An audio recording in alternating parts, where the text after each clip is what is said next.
Many thousands of jobs have been lost in manufacturing across the region as factories are moved abroad and more of what we buy is imported.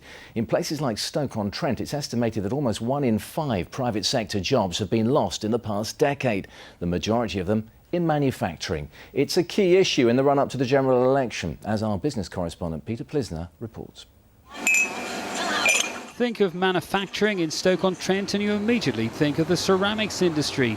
But the sector, which once employed many thousands of people, has suffered a steep decline. Cheap imports from abroad and falling demand for formal tableware has taken its toll. David Goddard's worked in the industry since leaving school. Well, obviously you feel very sad because a lot of my friends and colleagues in the industry have disappeared now. They've either retired or found other employment or even moved out to the area. Recent figures suggest that around 19% of private sector jobs have been lost in Stoke in the last decade, the highest anywhere in the UK. And the bulk of those jobs, perhaps as much as 70%, has been lost in manufacturing.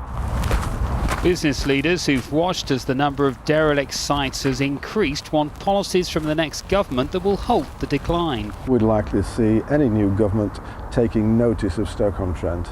It's been neglected by the major parties for far too long. Some regeneration is happening. Festival Park is the site of an old steelworks. It's also the new home for Wade Ceramics, which has survived the decline. But its managing director says it hasn't been easy. Manufacturing is the engine room of any country, in my opinion. I've worked in manufacturing all my life, all my working life, and I genuinely believe that the government have to find ways and means of helping manufacturing to re-establish itself. But even before the election, some new manufacturing industries are coming to Stoke-on-Trent. This company makes prefabricated or modular houses, and at the same time it's taking on some of the city's unemployed. Boyd Jefferson is one of them. Very difficult at the moment round here. I mean, unemployment is poor, and everybody's chasing jobs. And that's part of the reason that this company has come here. We need to take on board at least another 40 people this year. So we have that workforce available and we can groom the future. But with the recovery from recession still described as fragile, so too can the right policies from the next government.